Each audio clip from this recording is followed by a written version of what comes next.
El tema del Thiago, ¿qué le sembla que está...?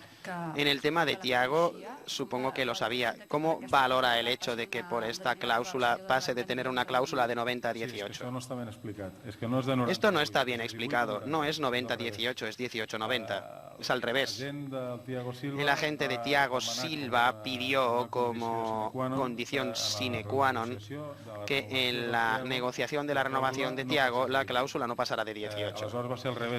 Y fue al revés, dijimos, hombre, si se hace titular del Barça, vale más de 18. Jugador titular, 11 del Barça, en fin, cualquier posición vale más de 18 en el mercado.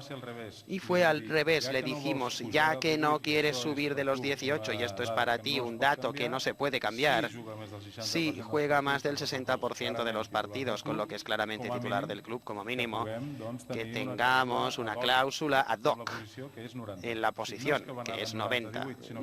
No es de 90 a 18, sino que la condición mínima era 18, no se negociaba la renovación. Y esto ha ido a 90 por petición del club y negociación del club. Así que no estaba bien explicado, es al revés, cómo funcionó esta historia.